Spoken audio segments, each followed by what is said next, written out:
Hey guys, what's going on? Welcome back. So I really was gonna make a video about these two trips to the track because they really weren't all that eventful. I mean they were eventful, but not super eventful. So anyways, last Friday I went to the track and it was basically just a horrible time. I ended up running a 11.5 and a 11.8 at 127, and it's actually kind of funny that I'm at the point now where I'd be pissed off about a 11.5, considering I built the car to go 13s originally. And now I'm at this point where I'm chasing a 10 now, and whereas before I would have been ecstatic about any 11, 11.9 would have made me happy, I'm now annoyed whenever the card only does mid 11s. So anyways, that Wednesday trip, or that last Friday trip, I just didn't even bother making a post about. I don't even think I posted on Instagram about it or anything. By the way, I have an Instagram, so be sure to go ahead and follow me on there. I tend to do like small stuff like this. I tend to kind of do more on Instagram rather than making a whole video for YouTube. So go ahead and follow. So anyways, here's the two runs from that Friday.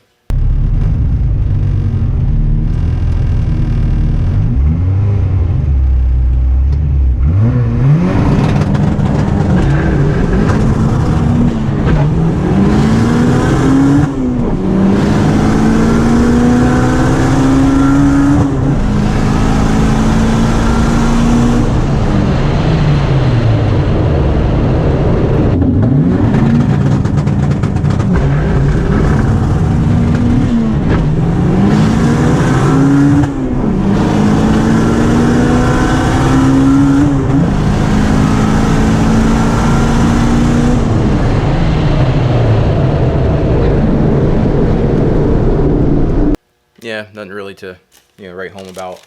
So anyways, yeah, this last Friday went back to the track. This last Friday was actually really good because the temperature dropped. It's just like here in Florida, we literally had one day where the temperature dropped down. It went from like a high 70 to 55. So probably the last cold night of the year. I was really hoping that this Friday would have been it, because it would have been a great time to do it. The DA, it was a negative DA, so would have been great. Unfortunately, everyone else at the track, or everyone else in Orlando, thought, hey, today's a great day to go to the track too, which, it was. So unfortunately, the track was super duper busy, and I only got 2 runs in. I got there right when they opened, and only got 2 runs in. So my first run was actually pretty good. Did a 11.4. Yeah, 11.4, and take a look at that friggin' trap speed right there, man. 131 and 104 in the 8th. She was moving. That cold air really helped. I think it was a combination of the cold air and the fact that I didn't readjust the boost controller for the cold air, so I was actually running like 34, 35-ish PSI. So that really helped pick up the trap speed. So when I first got there, this made me really excited. I was like, if the track holds, it's going 10s tonight. Also forgot to log this run, and also forgot to turn on the GoPros for this run.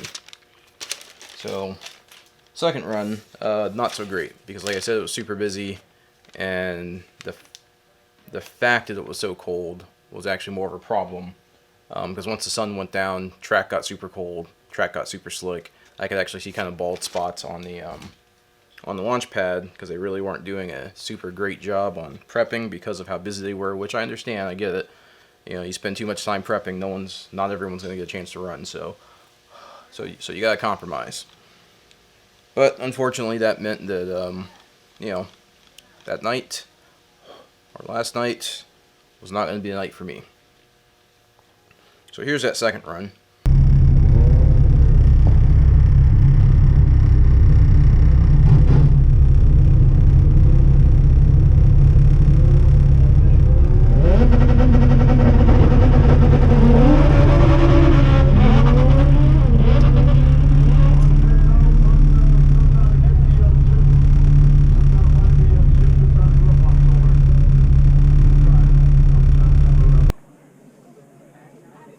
So, little Civic snapped an axle mid-track. Getting ready to tow them off.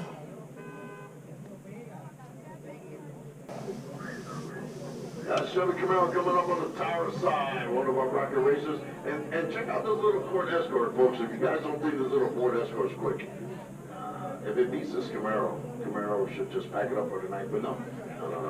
Camaro get them. Got big old, both from American muscles. I mean, Ford. Great. Chevy. Great. Now I have to try. Versus rear-wheel drive. The classics are all here. Now I have to try and actually treat this guy.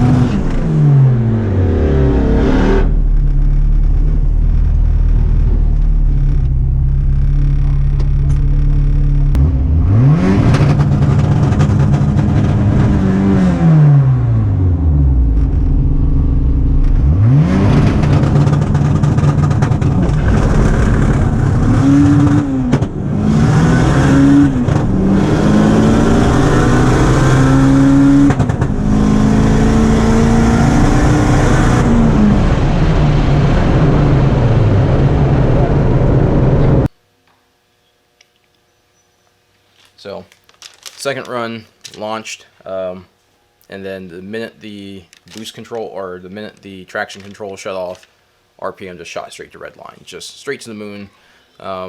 Track wasn't holding, and because of that I held first for too long. You know, just mostly my fault. So, you know, once again, the case where I should be happy about this. This was a 11.3 at 130. I should be ecstatic about that, but I know what the potential is of the car. I mean, 130 mile an hour trap, 131 trap, that should be a low 10. That's a low 10 all day, and something rear wheel drive that's capable of putting the power down. Unfortunately, something like this, front wheel drive, traction limited, it is that first 330 feet is the most crucial part of making this car perform well, and it is also the most difficult part to get dialed in. Once we get that dialed in, I mean, we can get this thing down to 1.560s and get this thing to 330 in the low 4s, 10s all day. But it's really difficult to get it to go. So anyways, yeah, 11.3, second run, spun like crazy, first gear. Actually wheel hop. First time I've ever had the car wheel hop. It's never wheel hopped before. It's a pretty violent wheel hop. Not too ecstatic about that. I think that was just mostly due to the spraying down VHT on a somewhat shitty track. Not a great combination. The car in front of me, as you saw, the car in front of me actually snapped an axle, and I should have took that as a sign that I probably should just go easy, but I didn't. So the other issue I had was the car kind of hiccuped mid-track. What turned out what that was, and I can show you here in the log. Alright, so here we are in the log again that I'm sure no one can understand because it's really tiny. So anyways, I had this little hiccup here in fourth gear, top end of the track, just kind of, let's see if I can get that all the way over there. But yeah, right here you can see this little dip here. This is AFR, so it's target AFR. This green line is actually target AFR, the blue line is actual AFR.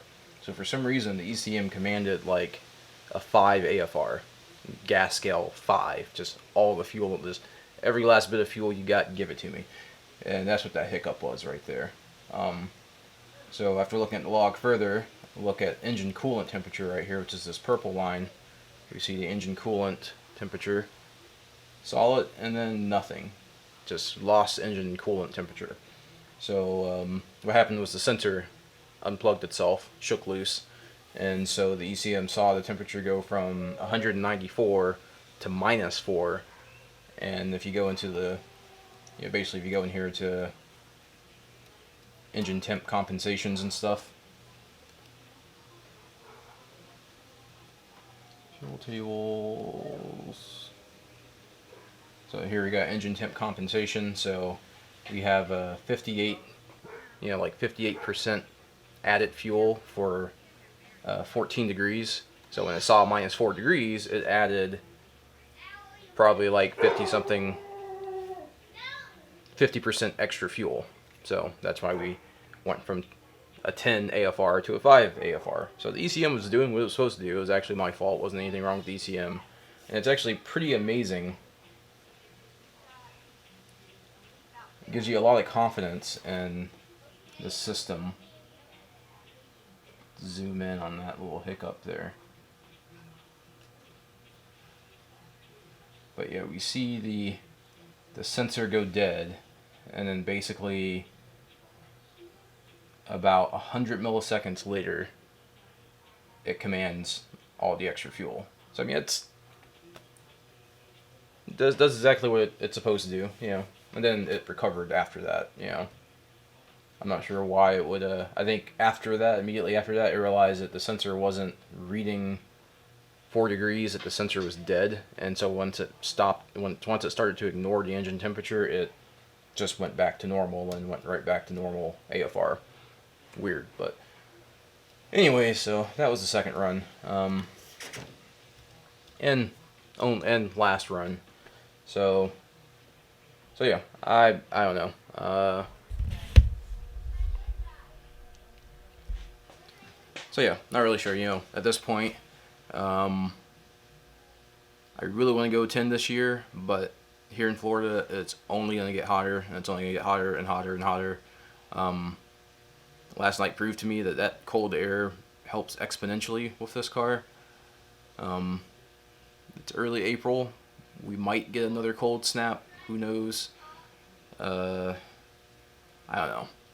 So, other than that, the only other thing I can think of as far as trying to get this car to go 10s is to switch from, well, not that I can think of, that actually what Carlos thought of, was right now the way the boost control is set up on the car.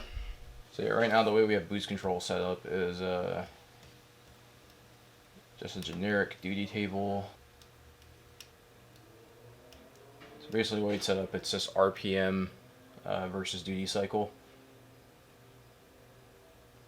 Good mosquitoes, man. And what we're thinking about doing is going to a speed-based table. So basically, we go to a speed-based table, we can go ahead and, like, in the early part of the run, up to, like,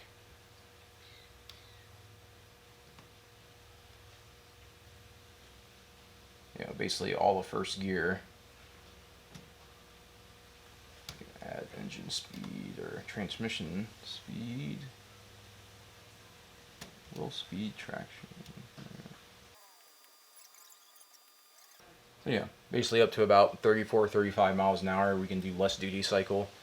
And then for the rest of the run, you know, for, you know, pretty much up to 33 miles an hour, do like half boost or something, and then ramp up the boost for the higher gears. Basically kind of like boost by gear, but more so boost by speed. That's probably our best bet. The issue we're having now is that it's making so much power even in first gear that it's just blowing the slicks off. So it's just like lighten them up as soon as the traction control turns off.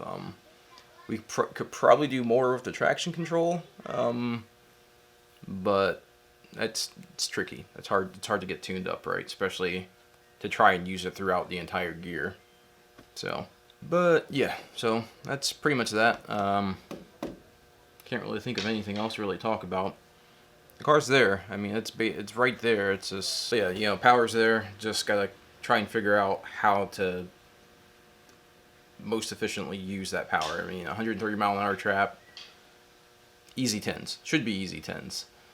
You know, but this car, anything front wheel drive, it's you really gotta get it dialed in. And I think that's just what I really need to start working on. This is getting it dialed in and getting it, you know, like I said, it'll 60 foot good, but it's at 330 that's killing me right now.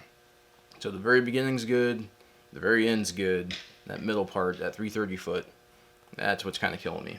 So, but that's it for now. So, till next time.